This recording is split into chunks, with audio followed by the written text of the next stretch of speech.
सरकार खुद थोड़ी काम करेगी, करना तो प्रशासन ने है। इसका ये कोई भी सरकार आ जाए, अगर प्रशासन अच्छा नहीं होगा तो देश का विकास नहीं हो पाएगा। ये मैंने तो वैसे उनको समझाने के लिए बोला था, भाई जिस जेल के जेलर उसके कैदी हो जाओगे, लेकिन मुझे ये नहीं पता था वो करोड़ों में वायरल हो जाएगी। प्रेशर के बारे में तो मैं सुनता ही नहीं बिल्कुल। जो संविधान के अनुसार कार्य है वो करता हूँ, प्रेशर किसी का नहीं सुना जाता है। गरीब आदमियों को तो पकड़ते रहे, सभी गरीब आदमियों को रोकते रहे, आम आदमी को रोकते रहे, ये क्या है? जब संविधान में सब बराबर है, इनको भी पकड़ो। मैं तो इन्हीं पे नजर रखता हूँ, बड़े लोगों पर। तस्कर हैं वो इतने हैवी हो जाएं, जो बड़ी बड़ी मंथलियाँ देते हैं। भाई एक दिन रेड करती तो बड़े तस्करों पर, मुझे पुलिस लाइन भेज दिया और तस्करों को खुला छोड़ दिया, और रिजाइन नहीं दूंगा तो और क्या करूंगा? फिर ऐसी ड्यूटी का फायदा क्या?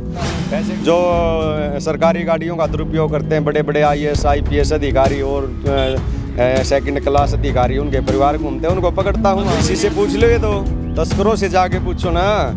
वैसे है किसी की हिम्मत बेच देगा? कोई बेचता मिले तुरंत जेल में डालो। कितनी बार बेचेगा? एक बार, दो बार, तीसरी बार जब हर रोज तारीखें लगेंगी, कोर्ट में सजा होगी, तो फिर कौन बेचेगा? नमस्कार दोस्तों, स्वागत है आपका जिंद प्लस न्यूज़ चैनल और BN24 में। मैं हूं आपके साथ दीपक पोपड़ा और इस वक्त मौजूद हैं हम पानीपत के अंदर, और पानीपत के अंदर आपकी मुलाकात करवाने जा रहे हैं एक खास मेहमान से। नाम आपने सुना ही होगा, पहचान भी आपने सुनी होगी, नाम है सिंघम। जी हाँ, पानीपत के अंदर यदि आप सिंघम का नाम लेंगे तो आपके सामने एक ऐसे शख्स की तस्वीर सामने आएगी जो दबंग पुलिस वाला, हिम्मत पुलिस वाला जिसे हम कहेंगे। तो आज इस खास मुलाकात में हमारे साथ मौजूद हैं आशीष उर्फ सिंघम कुमार। सर नमस्कार। जय हिंद, जय भारत। सबसे पहले सर स्वागत है आपका हमारे चैनल में। Thank you sir. सर जिस तरह से आपका नाम रातों रात फेमस हुआ सिंघम के नाम से, सबसे पहले आप अपना असली परिचय दीजिए, क्या हुआ? देखिए, मेरा नाम Ashish Kumar, head constable traffic police Panipat. जी हाँ जी सर, जिस तरह से आप अपनी कार्य प्रणाली से पूरी तरह से फेमस हो पूरे हरियाणा के अंदर, तो आपको क्या लगता है कि जिस तरह से आप काम कर रहे हैं, जो प्रेशर आपके ऊपर डाला जाता है वो आपको निखार के लेके आता है या आपको बैकफुट पे लेके जाता है? देखिए, प्रेशर के बारे में तो मैं सुनता ही नहीं बिल्कुल। जो संविधान के अनुसार कार्य है वो करता हूँ, प्रेशर किसी का नहीं सुना जाता, चाहे उसके लिए मुझे यानी कि किसी भी सदर तक जाना पड़े। सर पिछले दिनों आपने कार्रवाई की थी, उससे आपका तबादला भी कर दिया गया था।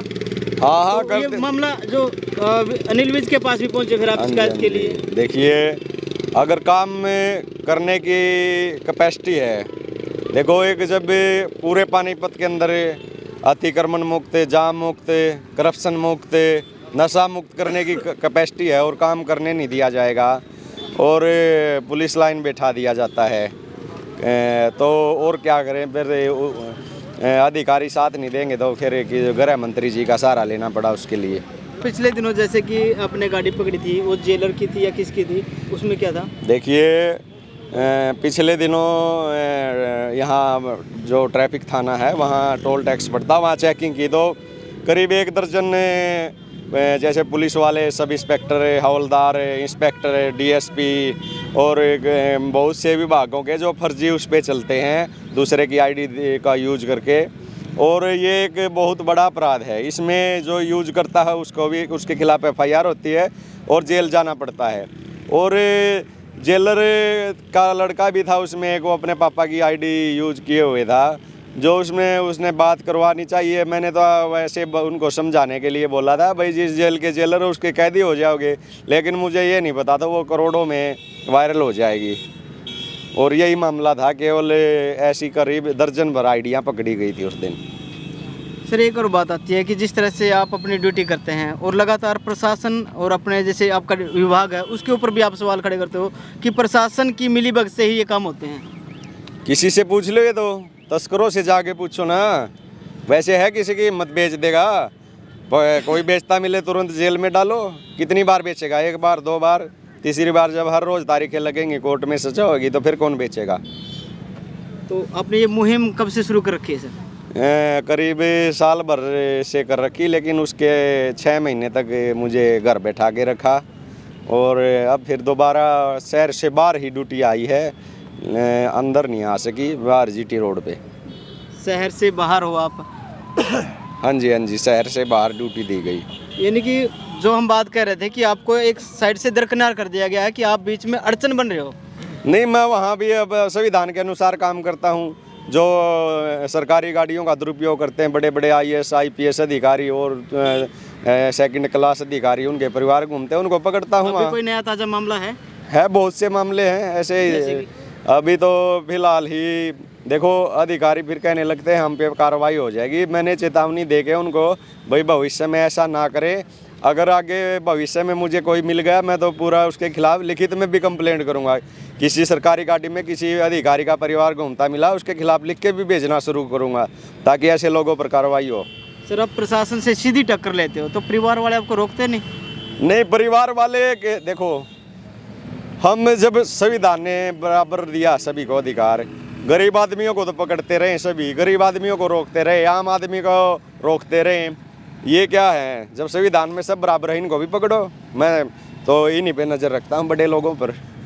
MLA होया, कोई ये होया, कोई अधिकारी होया बड़ा, इन्हीं पर।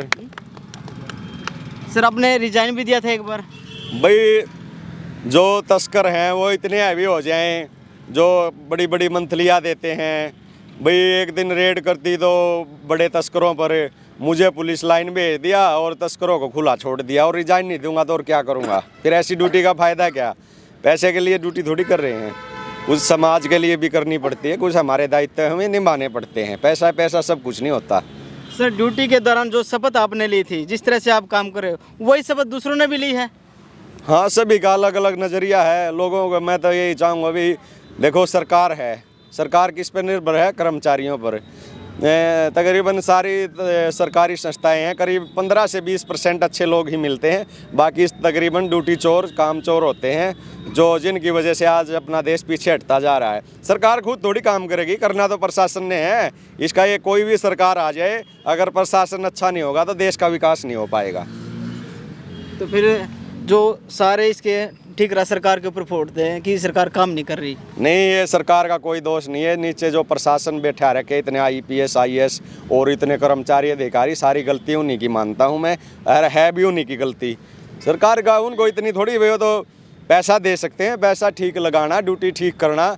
आप ये एक छोटा हो देख लो, जो दूसरे देशों के छोटे छोटे ऑफिस हैं, इनके हैं, एयरटेल के हैं, वोडाफोन के, आइडिया, इनके ऑफिस में जाएंगे, इतने बड़े बड़े 10-10 हज़ार में इतने इंटेलिजेंट, बैठने की सुविधा, पानी की सुविधा, हर चीज़। अपने BSNL के में जाके देखो, बदबू मारती मिलेगी, और कोई अच्छी पूछता नहीं, कोई सुनने वाला नहीं।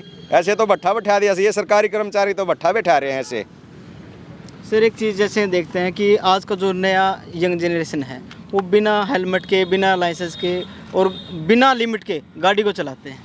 देखिए, मैं तो रिक्वेस्ट करता हूं अपने छोटे भाइयों से, जो भी समाज के छोटे भाई हैं, बड़े बुजुर्ग, सभी से, कृपया कानून के दायरे में रहें। कानून के दायरे में रहेंगे हम, पूरा डिसिप्लिन में चलेंगे, अपना पूरे हेलमेट लेके चलेंगे, तो हमें कोई भी रोकने टोकने वाला नहीं मिलेगा, और हमें किसी का आगे हाथ नहीं जोड़ने पड़ेंगे। आप किसी संस्था से भी जुड़े हुए? नहीं, मैं तो संस्था क्या, मैं तो पूरे समाज से जुड़ा हुआ हूँ, मेरे लिए तो सब बराबर हैं। बहुत बहुत धन्यवाद हमसे बातचीत करने के लिए। देखिए, आप भारत माता की, भारत माता की, भारत माता की। ये नारे किस लिए लगा रहे हो आप? ये सिंघम की खुशी में लगा रहे हैं, और आज 26 जनवरी भी थी। 26 जनवरी। हाँ जी, आप क्या कहोगे? सिंघम की वजह से। आप लोगों को परेशान करते हैं? नहीं, बहुत बड़े आदमी है, इनके जैसा बंदा नहीं मिलेगा, नहीं, जाम नहीं कोई भी पुराना नहीं है। बिल्कुल भी, और किसी को फालतू तंग नहीं करते, और चलान भी नहीं काटते बगैर मतलब किसी का।